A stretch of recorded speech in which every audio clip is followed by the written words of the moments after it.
बिहार में सरकार गिर गई है, यूं कहिए कि सरकार बदल गई है। आप भी उसी मुद्दे पे हम बात करने आए हैं।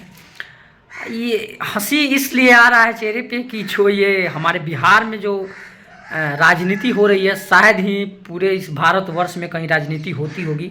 और ऐसे नेता जैसे हमारे बिहार में हैं, शायद कहीं किसी भारतवर्ष में कहीं ऐसे नेता। कल से के पहले सिर्फ राम राम हो रहा था, जय श्री राम जय श्री राम जय श्री राम। लेकिन अब चारों तरफ मीडिया में हो रहा है पलटू राम पलटू राम पलटू राम। लेकिन ताजुब की बात यह है कि बिहार के इतने बड़े बड़े नेता जो 8 बार मुख्यमंत्री बन चुके हैं, नीतीश कुमार जी, और वो अपना बयान देते हैं। सुनिए कैसे बयान देते हैं।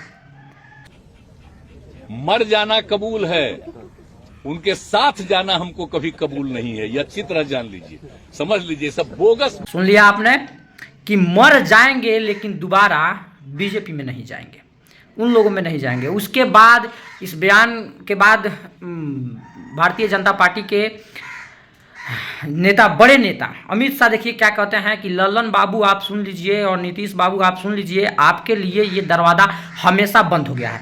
एक बात स्पष्ट कर देता हूं, किसी के मन में ये संशय हो कि चुनाव के परिणामों के बाद नीतीश बाबू को फिर से भाजपा एनडीए में लेगी, तो मैं बिहार की जनता को स्पष्ट कह देना चाहता हूं और लल्लन बाबू को भी स्पष्ट कहना चाहता हूं, आप लोगों के लिए भाजपा के दरवाजे। लेकिन वहां ध्यान देने वाली बात यह है कि अमित शाह ने सिर्फ ये कहा है कि सिर्फ दरवाजा बंद है, यानी बीजेपी में आपको आना हो तो आप दरवाजा बंद है, दरवाजा से नहीं आ सकते हैं। बल्कि उन्होंने ये नहीं कहा था कि आप खिड़की से नहीं आ सकते हैं, यानी खिड़की से आ सकते हैं। वही हुआ है कल के राजनीति में, और नीतीश कुमार दरवाजा से नहीं गए हैं। अगर कोई बोल दिया कि बीजेपी डायरेक्ट नीतीश कुमार को ली है तो वो उसको सबसे बड़ा देशद्रोही माना जाएगा।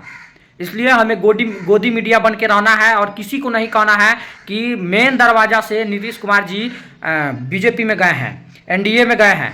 ये नहीं कहना है, आपको ये कहना है कि दरवाजा बंद था, आप खिड़की से घुस गए हैं, यानी जबरदस्ती घुस गए हैं।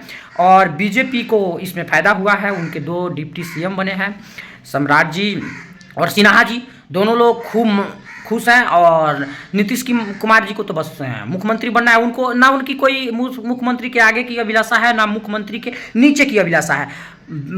जो नीतीश कुमार जी हैं, उनके पहले मुख्यमंत्री कौन था? नीतीश कुमार जी। और नीतीश कुमार के पहले मुख्यमंत्री कौन था? नीतीश कुमार जी। उनके पहले कौन था? नीतीश कुमार। उनके पहले कौन था? नीतीश कुमार। यानी नीतीश कुमार के पहले भी नीतीश कुमार ही मुख्यमंत्री थे, और ये एक विश्व रिकॉर्ड है। इसी पे चर्चा हो रहा है और जोरों शोर पे है।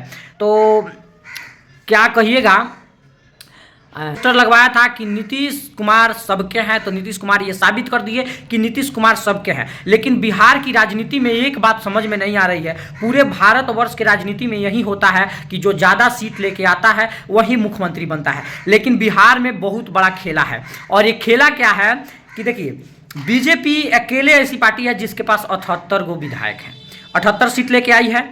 उसके बाद बिहार की सबसे बड़ी पार्टी है आरजेडी, जो 79 सीट लेके आई है। 78 यानी 79, देखिए 78 वो लेके आई है बीजेपी और 79 लेके आई है आरजेडी अकेले। लेकिन ये दोनों किस पे डिपेंड है? वो नीतीश कुमार पे। तो ये कहते हैं ना, इंजीनियर, चाचा जो है वो इंजीनियर है। इंजीनियर कभी भी पैकेज पे भरोसा करता है, कंपनी पे नहीं। जहाँ पैकेज ज़्यादा मिलेगा वहीं चले जाएगा, जब पैकेज पर खतरा आएगा कंपनी छोड़ देगा। बात मिला जुला के यहीं पे आ रहा है। तो देखिए, उधर 78 और इधर 79, तो ना अकेले ही सरकार बना सकते हैं और ना अकेले बीजेपी सरकार बना सकते हैं। ये दोनों कट्टर है।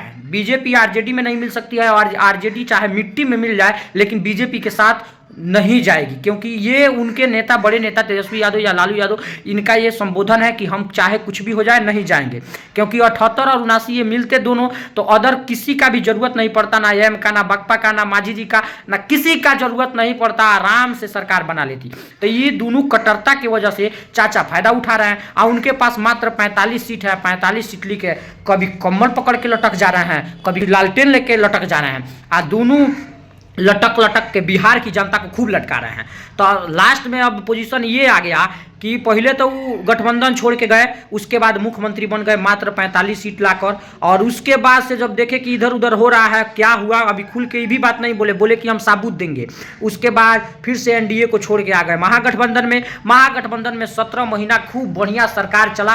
तेजस्वी यादव ये वादा भी किए थे कि हम 10 लाख रोजगार देंगे, तो उन्होंने 17 महीना में लगभग 2.5-3 लाख लोगों को नियुक्तियां बांटी हैं, नियुक्ति पत्र भी बांटे हैं। ये किसी से भूला नहीं है, और ये बात अगर कोई कहेगा तो वो देशद्रोही हो जाएगा।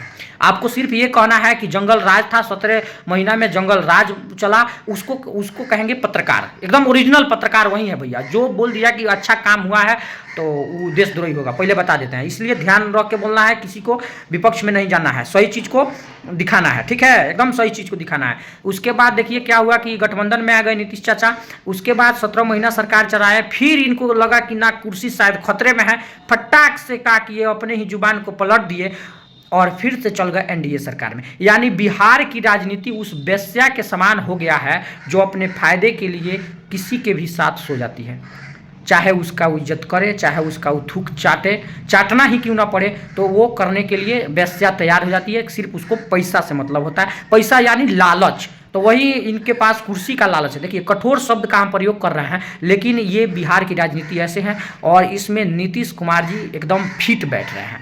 आप कहीं से भी घूम के और किसी से भी जाकर पूछ लीजिए कि इतना पलटने वाला कोई इस संसार में है क्या। बाकी देखिए कि ये भी सरकार, इसकी भी कोई गारंटी नहीं है कि एनडीए में गए हैं तो एनडीए में रहेंगे, इसलिए चाचा सबके हैं। और तेजस्वी यादव ये बोले हैं कि अभी तो खेला शुरू हुआ है और हम जो कहते हैं वो करते हैं। लेकिन एक बात अब निश्चित हो गया है मेरे हिसाब से कि 2024 के चुनाव के बाद जदयू बिल्कुल ख़त्म हो जाएगी, उसका अस्तित्व ख़त्म हो जाएगा। और जो चाटुकार होंगे, जो वेश्या का सपोर्ट करते होंगे, शायद हमको लगता है वही उसका सपोर्ट करेंगे, और वो अपनी जाति के नाम पर उसका सपोर्ट करेंगे और वोट करेंगे। मुझे नहीं लगता कि इतनी बिहार के इतने बड़े पद पे बैठने वाले मुख्यमंत्री और अपने बातों से बार बार पलट जाए, एक बार नहीं 1000 बार पलट जाए, उसको मुख्यमंत्री बनना अगर कोई देखता है तो मानते हैं वो हिजड़ा के समान ही होगा। हम नहीं कहते कि तेजस्वी यादव सही है, लेकिन तेजस्वी यादव और नीतीश कुमार के अलावा और भी विकल्प हो सकता है। आप चाहें तो और भी विकल्प चूज कर सकते हैं, उन्हें बड़ा बना सकते हैं, लेकिन हम ये नहीं कहेंगे। लेकिन नीतीश चाचा तो बिल्कुल नहीं। अब आप अपना कमेंट और राय जरूर बताइएगा। मैं बिहारी बाबू चैनल से भानु प्रताप, मिलते हैं अगले वीडियो में। जय हिंद।